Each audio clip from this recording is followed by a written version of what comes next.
Everyone on Iron Row knew one rule. You didn't run to the bikers unless you had no other choice.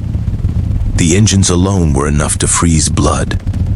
Chrome beasts lined the cracked pavement, leather-clad men standing around them like living warnings. Tattoos crawled up necks and arms. Knuckles were scarred. Eyes were hard. They were the kind of men parents warned their children about. And yet, a girl came running toward them. She couldn't have been more than 19, too thin. Hair pulled back in a messy ponytail, strands sticking to her tear-streaked face. She wore a faded hoodie 2 sizes too big, sleeves covering her hands like armor she didn't really have. She was crying, not quietly, not politely. She ran straight into the middle of Iron Row like she didn't care if she lived through it. The bikers noticed immediately. Engines cut, conversation died, hands dropped to sides, some near knives, some near guns. "Hey," one of them growled. "What the hell?" The girl stumbled to a stop just feet from the biggest bike at the center. Her breath hitched violently as if her lungs were tearing themselves apart. I need help," she sobbed. Silence.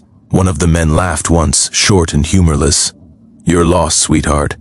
She shook her head hard. "No, I'm not." That made a few brows lift. The biggest man stepped forward. He was massive, broad shoulders straining against his leather vest, beard threaded with silver, eyes dark as asphalt after rain. His name was Kane, and everyone in the city knew it. Kane didn't raise his voice. He didn't have to. "You don't come here by accident," he said calmly, "so start talking fast." The girl wiped her face with her sleeve, leaving a red smear across her cheek. Her knees shook so badly she nearly fell. "My dad," she gasped. "They're firing him." A few bikers frowned. "That's it?" someone muttered, but Kane didn't look away. "Who's your dad?" he asked. Her voice broke completely. "He's the janitor at Westbridge Tower. That did it." The air shifted. Westbridge Tower wasn't just any building. It was the cleanest, most expensive corporate high-rise in the city. Executives in suits, glass offices, security everywhere. And everyone knew one thing about Westbridge Tower. They treated the janitorial staff like they didn't exist. Kane crossed his arms slowly. "Why would that bring you here?" She swallowed hard. "Because they're blaming him," she said, "for something he didn't do." A murmur ran through the group. "Blaming him for what?" Kane asked. "There was a theft," she whispered. "Something expensive. They say it happened on his shift." Her fists clenched. "They're saying he stole it." A biker spat on the ground. "Figures." "He didn't," she said fiercely, lifting her head. "My dad has worked there 17 years. 17. He's never even been late." Kane studied her. "Why not go to the cops?" Her laugh came out broken. "We did. They said it was internal. The company lawyers shut it down." She looked around at the men, really looked at them now. "I know what people say about you," she whispered. "I know you're not good." A few men bristled. "But I also know this," she continued, voice trembling but determined. "You don't like bullies." The street went dead silent. Kane's eyes sharpened. "Who told you that?" "My dad," she said softly. "He cleans your clubhouse twice a month. He never charges extra when there's oil on the floor." That hit harder than expected. Kane exhaled slowly. "What's his name?" he asked. "Luis Alvarez." Several bikers stiffened. "Shit," one muttered. "The old guy with the bad knee?" Kane nodded once. "That's him." The girl's tears spilled again. "They're escorting him out right now. Security. Like he's a criminal." Her voice cracked completely. "He just kept apologizing for something he didn't do." She dropped to her knees in front of them.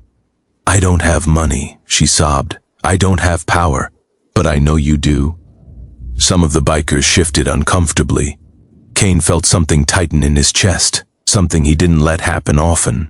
"You shouldn't be here," he said quietly. "I know," she whispered, "but I didn't know where else to run." He looked at her for a long moment, then he turned. "Mount up." Every biker froze. "You serious?" someone asked. Kane's voice dropped to steel. "Luis Alvarez scrubbed blood off this street when no one else would." He never asked questions, never judged. He glanced down at the girl, and his daughter just walked into hell without hesitation. Engines roared to life.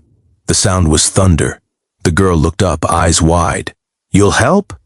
Kane crouched in front of her. "We don't do charity," he said, "but we do loyalty." She nodded shakily. "What's your name?" he asked.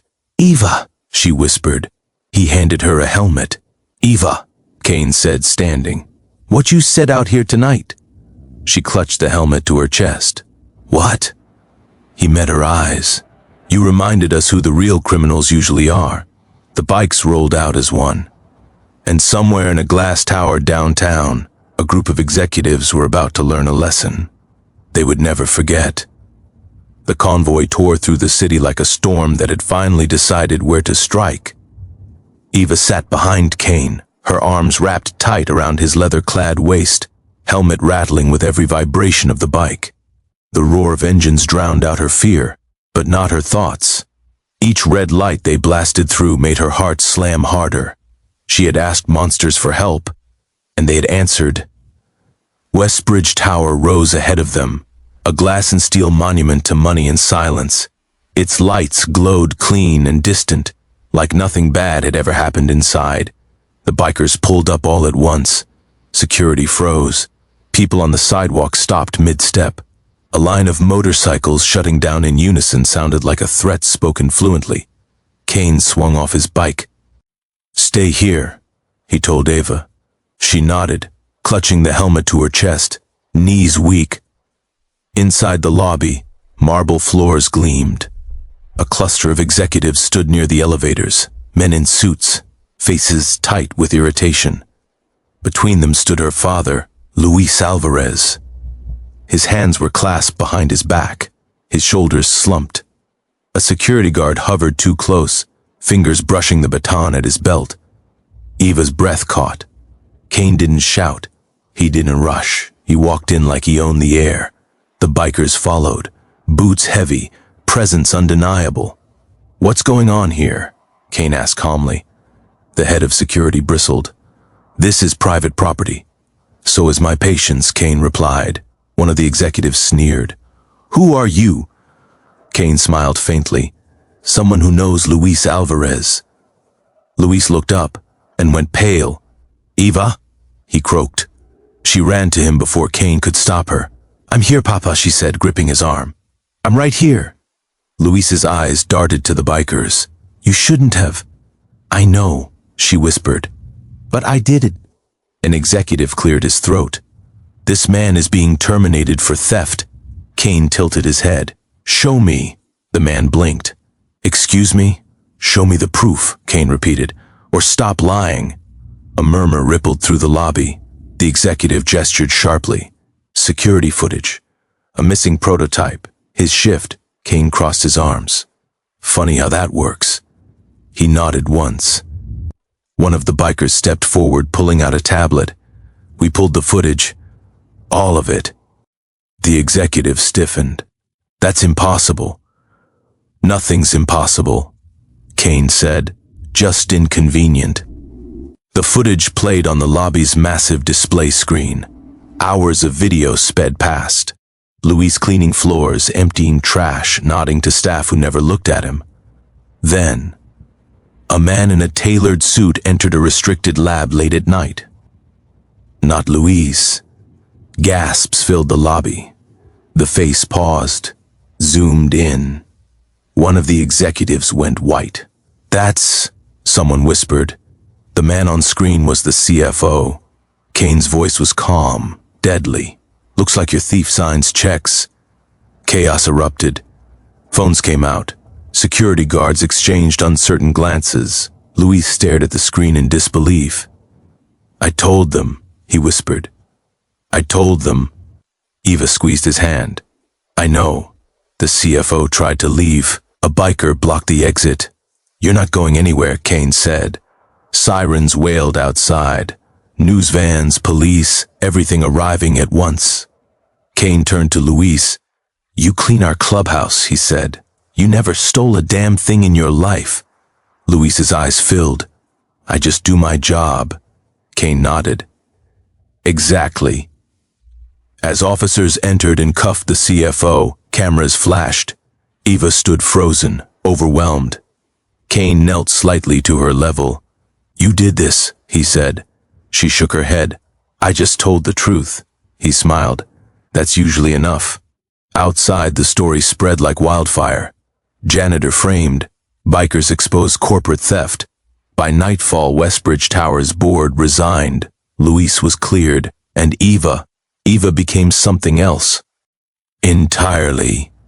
But power always asks for a price. And she was about to learn what it cost to be seen. Eva woke to the sound of her phone vibrating non-stop. Her screen lit up with missed calls, unknown numbers, messages stacked so tightly she couldn't scroll to the top. Headlines glared back at her. Janitor's daughter stands up to corporate giants. Bikers expose corruption. Who-is Eva Alvarez, from invisible to unignorable. She dropped the phone onto the bed like it had burned her. The small apartment felt suddenly too quiet. Her father sat at the kitchen table, staring at his hands as if they belonged to someone else. They called from work, Luis said quietly. They apologized. Eva scoffed. After 17 years. They offered my job back, he added. With back pay. She froze. Did you say yes? He looked up at her, eyes tired but gentle. I said I needed time. She crossed the room and hugged him, breathing in the familiar scent of cleaning solution and coffee. For the first time since she was little, his arms trembled around her. I never wanted this, she whispered. I know, he replied. But the truth doesn't ask permission. Outside, the world was no longer quiet. A black SUV idled across the street. A reporter waited by the corner pretending not to watch their door. And worse, a letter slid under their door before noon. Cease and desist. Eva read it twice, then a third time. They're threatening us, she said, voice shaking. Luis's jaw tightened. Because we embarrassed them. Because you exposed them, she thought. That afternoon, Kane arrived. He didn't knock. He leaned against the doorframe like he belonged there. Because somehow now he did. This was always coming, he said after reading the letter. Eva hugged herself. I didn't ask for a war. No one ever does, Kane replied. But bullies don't stop because you're tired. Luis stood. I don't want her involved anymore. Kane met his gaze respectfully. Too late. Eva looked between them. What does that mean? It means they'll try to break the symbol, Kane said. And right now, you're the symbol. Fear crawled up her spine. I don't want to be... He softened slightly. I know. That night, someone followed her. She noticed the footsteps after the third block, slow, deliberate, keeping distance. Her heart pounded as she ducked into a convenience store. The man outside didn't come in. He just stared. When she got home, Kane was already there. You weren't supposed to be alone, he said flatly. I just went for milk, she snapped. I can't hide forever. No, he agreed. But you don't walk into fire without armor. The bikers began taking shifts, watching the building, escorting Luis to work when he returned, making their presence known without being loud. The message was clear. She wasn't alone. The city reacted in halves. Some people praised Eva as brave. Others accused her of manipulation. She used criminals to get attention. She put her father in danger. The comments hurt Martha. And the threats. One evening, Eva stood in the clubhouse doorway, staring at the walls covered in old photos. Men younger, angrier, bloodier. Why help me? She asked Kane. He didn't answer right away. Because men like your father built this city and got nothing, he said finally. And because no one ran for us when we were younger. She nodded slowly. A week later, another blow came. Luis's reinstatement was revoked. Public pressure, the company claimed. Eva broke down. I should have stayed quiet, she sobbed. I ruined everything. Kane crouched in front of her. No, you exposed rot. Rot fights back. He handed her a folded flyer. City council hearing, corporate accountability. They invited you to speak, he said. Her breath hitched. "I can't do that." "You already did," he replied. "On Iron Row." She looked at the paper like it was a sentence. "What if I fail?" she whispered. Kane's voice was steady. "Then you fail standing, not kneeling." Eva didn't sleep that night. She sat beside her father's bed, listening to his breathing, knowing whatever she chose next would define more than just her life. In the morning, she stood up straighter. "I'll go," she said. Luis grabbed her hand. "Eva, they silenced you for years," she said. "They won't silence me." Outside, Iron Row waited, and the bikers mounted up, because the truth had moved beyond glass towers now, and the city was about to hear it speak. City Hall had never seen a crowd like this. Cameras lined the steps. Protesters packed the street, some holding signs demanding justice, others shouting that bikers didn't belong anywhere near government buildings. Police formed a tense line, hands hovering near batons, and at the center of it all stood Eva Alvarez. She wore a simple blouse and dark jeans, no makeup, no armor except her spine. Luis walked beside her, limping slightly, his bad knee acting up under stress. Kane and 3 other bikers followed at a respectful distance, not looming, not threatening, but impossible to ignore. Inside the chamber, the air buzzed with hostility. Council members whispered behind polished desks. Corporate lawyers filled the back rows, eyes sharp, ready to tear her apart. When Eva's name was called, her heart slammed against her ribs. She stood, the microphone hummed. "My name is Eva Alvarez," she began, voice trembling for exactly 1 second, then steady. "My father cleaned office floors in this city for 17 years. No one here knew his name until it was useful to blame him." A murmur rippled through the room. She gripped the edge of the podium. "You talk about theft like it's shocking," she continued. "But stealing a man's dignity, his livelihood, his reputation, that happens every day." One councilman scoffed. "This hearing is not a performance." Eva looked straight at him. "Neither was my father's life." The room went still. She spoke of late nights, of scrubbing blood from stairwells, of being invisible in a city built by invisible hands. She didn't raise our voice. She didn't need to. By the time she finished, even the lawyers were quiet. Then, a councilwoman cleared her throat. "Miss Alvarez, are you suggesting corporate conspiracy?" Eva nodded. "I'm stating it. The CFO's arrest record was entered into evidence. Emails surfaced. The silence broke into outrage. Outside, protesters roared. Inside, panic spread. Then the power went out. Gasps echoed as the chamber plunged into darkness. Shouts, movement. Eva felt a hand grab her arm, not Kane's. Her stomach dropped. A voice hissed in her ear. "You should have stayed quiet." Before she could scream, Kane was there. The room exploded into chaos. Lights flickered back on. The man was on the floor, pinned, exposed, terrified. Security swarmed. Eva stood shaking but upright. Kane didn't look at the man. He looked at her. "You okay?" She nodded, and something changed in the room. Not fear, respect. By nightfall, arrests followed. Investigations opened. Corporations backpedaled. Luis was reinstated, publicly this time, with protections written into policy. Eva stood on the steps of City Hall as the sun set. She felt empty and full. "I didn't want to be brave," she whispered to Kane. He shrugged. "Bravery's just doing what you have to do when there's no room left to hide." She looked at the city.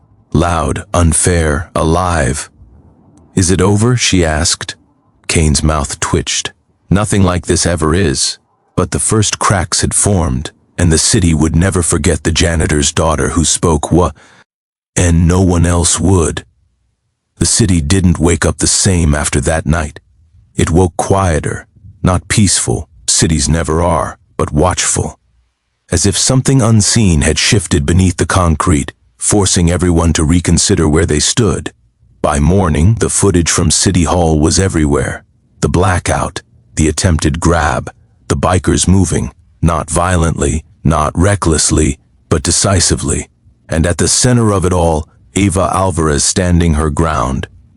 Janitor's daughter targeted after testifying. Who protects the protectors? Iron Row bikers praised for restraint. Eva read none of it. She sat at the kitchen table with her father, drinking coffee that had gone cold hours ago. They offered me a settlement, Luis said quietly. Eva's head snapped up. What kind? Enough to retire, he admitted. And a public apology. Her chest tightened. And a non-disclosure agreement, he finished. The word hung heavy between them. Eva looked down at her hands. They want silence. Luis nodded slowly. They want it buried. She stood abruptly. No. He reached for her wrist. Eva, listen to me. I've scrubbed floors my whole life. I'm tired. Her anger softened into something deeper, fear. I know, she said. But if you sign that, nothing changes. He studied her, really studied her, and for the first time he didn't see his little girl. He saw someone stronger than he'd ever been allowed to be. I won't sign, he said finally. Tears filled her eyes. Papa, I raised you better than Sile. And see, he said gently. That afternoon, Kane called a meeting. Not at the clubhouse, on Iron Row. The bikes lined the street again, but this time people didn't cross to the other side. They gathered, residents, workers, families.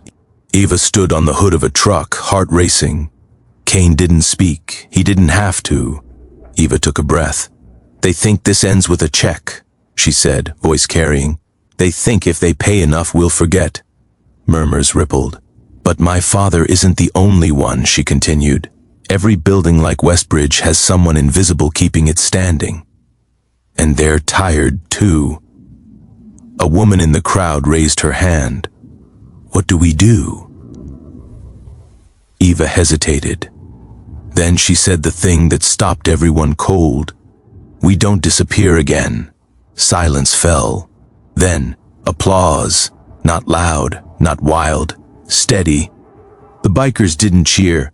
They stood behind her like walls. The movement spread faster than anyone expected. Janitors spoke up. Maintenance workers, security guards, people who had never once been quoted or credited. The city council passed emergency worker protection measures. Corporate boards panicked.